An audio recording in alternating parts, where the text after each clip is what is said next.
Kia ora, ko Morgan tōku ingoa. I am the current president of Kia Ukaipo Māori Women's Welfare League. It is such a privilege, and I love this kaupapa. I actually love our rōpū. I am also a māmā of 3 tamariki, all boys, full on, and yeah, I am Ngāti Parae, also Samoan. I grew up in Wellington, grew up in Purirua, and now I'm home. I'm home here back in Tātau. So our kaupapa at the moment, we are trying to figure out what builds trust in our community, particularly around immunisation. That's a bigger kaupapa.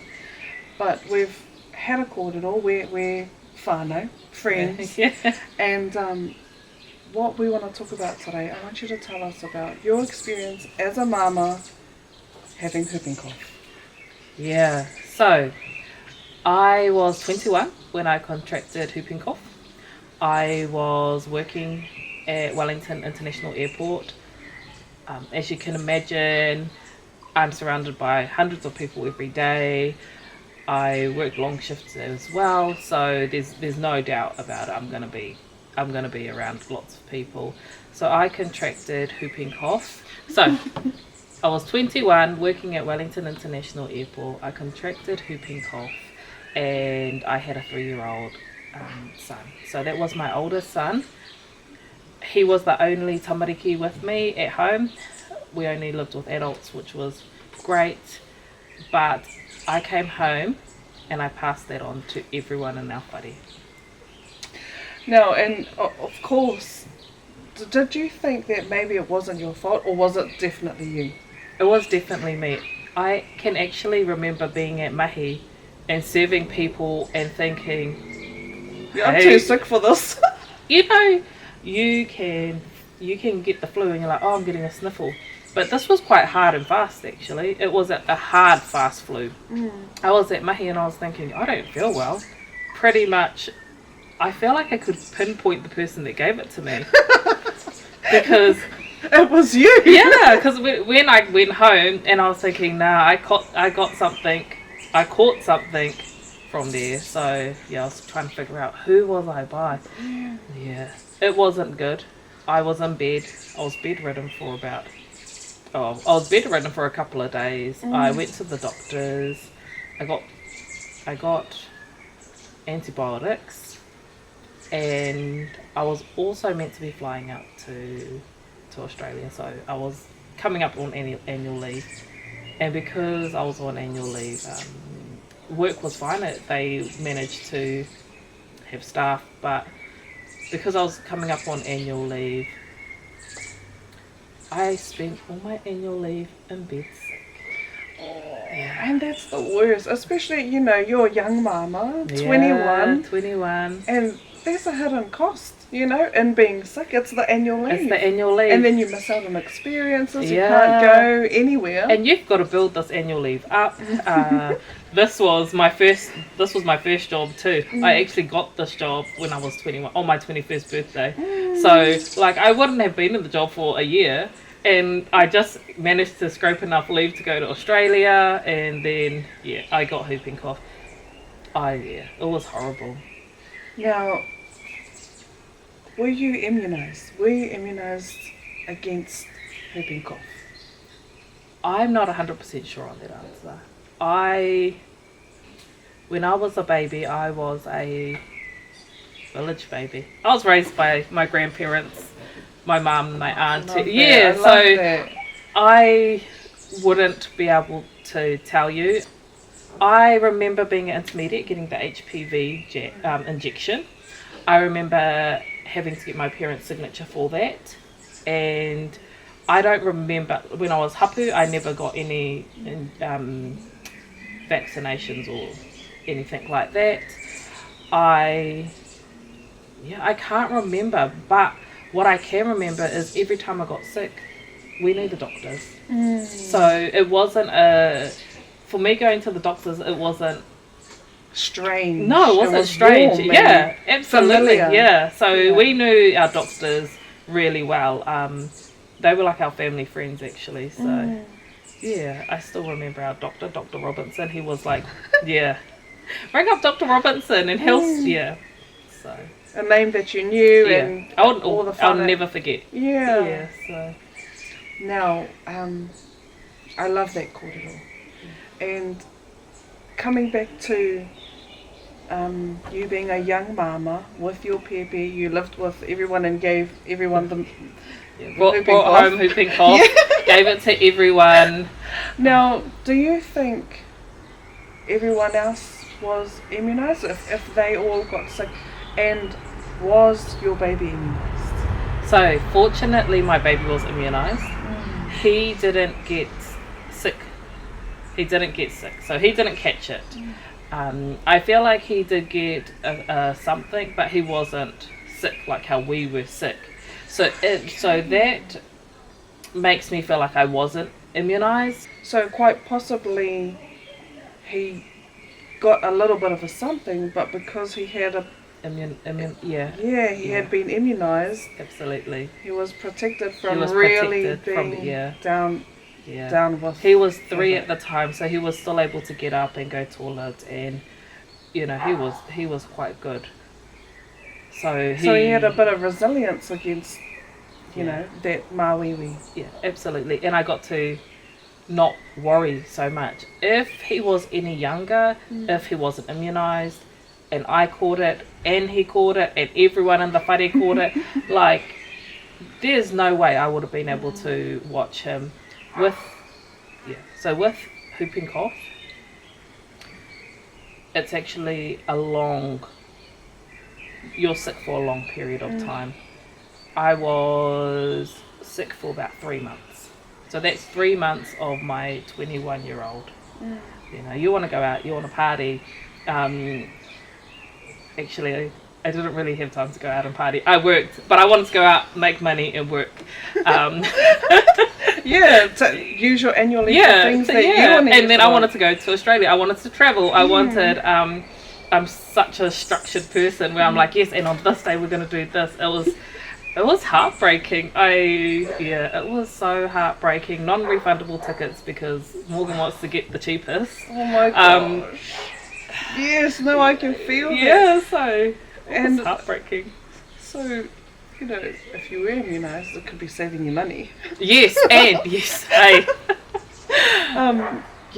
So I love all that kōrero, and especially just making it a real thing that we can understand. Okay, so if I don't immunise, and that's okay too. There are whānau who make their choices for their reasons, and we're not trying to say immunise or you can't. 100%. Each to their own. I'm not going to pressure anyone into immunising their tamariki, but what I do want people to understand is if you're not going to immunise, just understand what the immunisations are, what is it trying to protect, and when these diseases come into the community, what's your plan if immunisation isn't your defence, what is going to be your defence? Because when you contract these māwiwi, it's hard to look after your tamariki.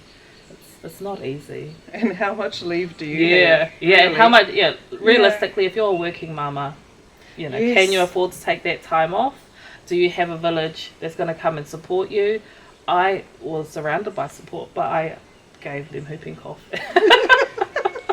So, I had to send my son away in the end so we could all recover. But, Well, see, that, I guess that was the only plan that you could come up with. He was well and he could go wharepaku, look after himself for a lot of it. But if he wasn't, he could have been suffering like, we don't know. We don't know, but from the experience that you had, all of the adults in the whare were really sick in bed, and he was still a happy little 3-year-old. He was. Yeah. If that's an experience from a healthy young 21-year-old, then I can only imagine what this does to babies. It's not a nice. It's not a nice māwiwi to contract. And really, it's hard seeing your baby māwiwi. It's hard seeing them, you know, coughing and all of that. It's hard just with the flu. Yes. Yeah, just And a so- common cold is hard enough. No thanks. Yeah. We don't want to see them. Yeah, Not like that. yeah. Yeah. Not gasping for air. Yes, Yeah, because okay. it's not just any old cough. Yeah, no, it's fits. So you can't control it. As an adult, I couldn't control it. I'm like clenching my piki. I'm like trying my hardest to control it. You don't have a choice of when it comes out as well. You could be Spluttering yeah anywhere. everywhere. Honestly, you could just be sitting there, standing up, and it's yeah. And, you know, they're just pēpi. Well, I'm talking about if a baby was to yeah. contract it. They're just babies, and I just think about, you know, when you're coughing and it's hard. Mamai kōrero, sore puku, even the eyes get sore. They feel like they're going to burst sometimes. And they're looking at mama like, help me. And that is the hardest thing as a mama with sick pēpi, is when they just look at you like, Mom, fix it. And you're like, you know. So think about, I think for whānau, if we can think about immunisation as a defence, I mean, the research has shown,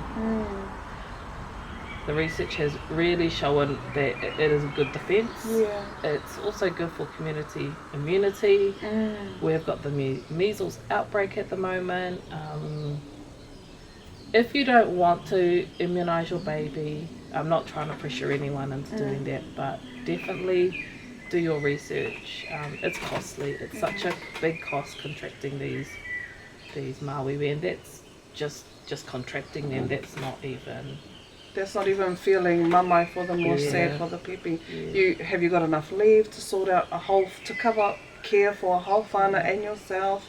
Have you got a support system, or lots of whānau being able to come in and help? And I have help one each other? pēpi then. I had one pēpi, no other tamariki in my house.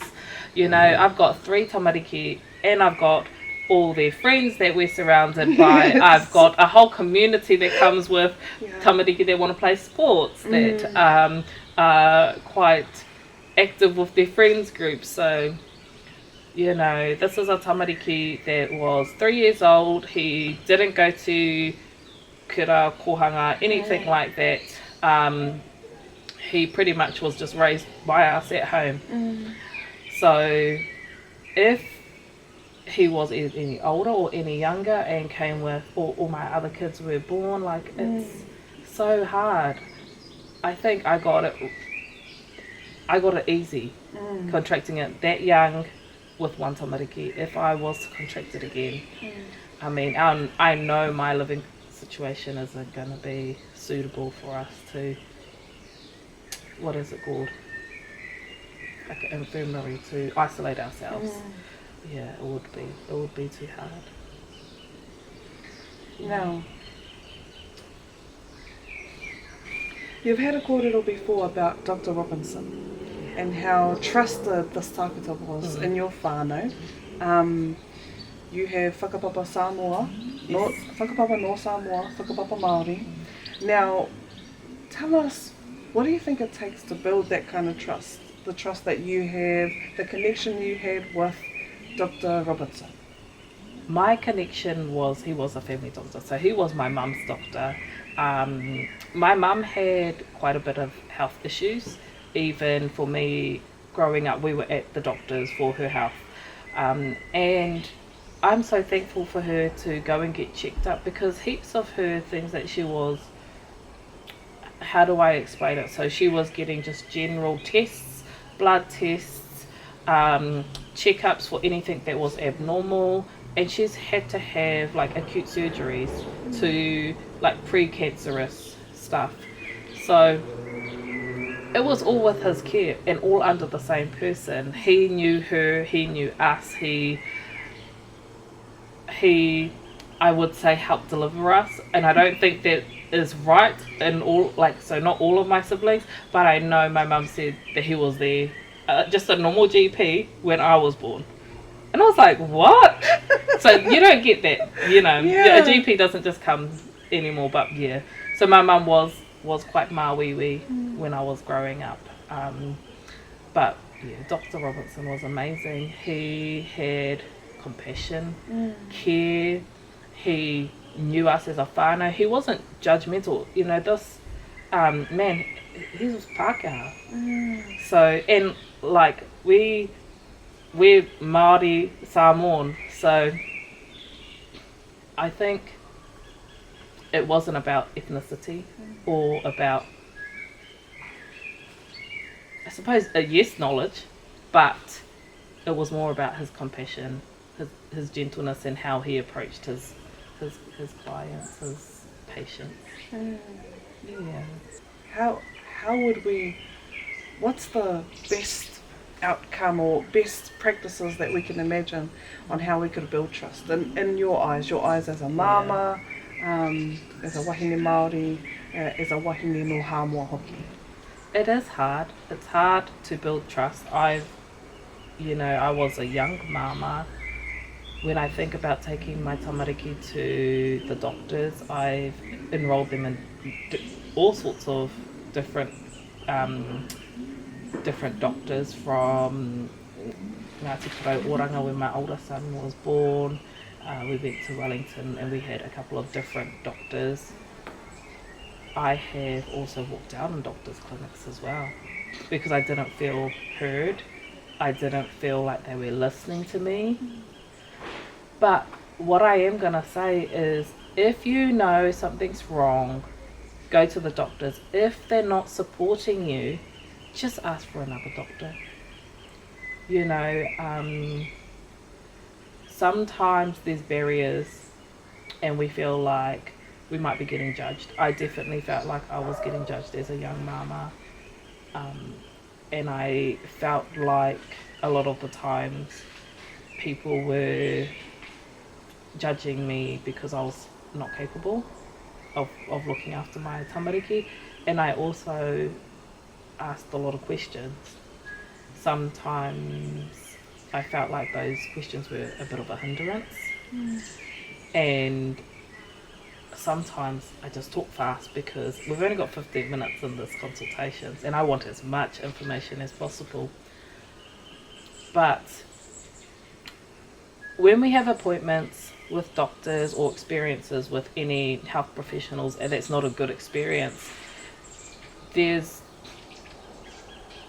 so much contributing factors, like the health system is strained. I know that. I know sometimes it's not even the person and it could be what they're going through, but I think just as a human that we need to have more compassion for them.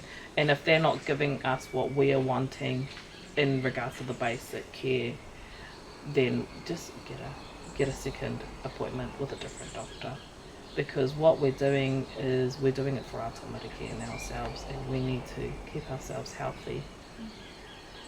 Best being active and healthy. I was gonna say fit, but I'm not very fit at the moment. We can start by going on our walks. We'll go back to our walks. Now, just to finish us off, have you got any last kōrero you want to share with us? We know immunisation is the best defence. I don't want to pressure anyone into immunising our babies, but I think if there was a last kōrero, it's to really think about what is your plan of action, and really have a look at the mawīwi that's coming around, especially measles. And if you don't have faith in the system as it stands, just ask yourself what happens when you contract this mawīwi. Do you have the tools, the knowledge to get through it without relying on the health system that we know is broken? It's a hard one. So I think about the choices that we make, and not just for us, for our babies.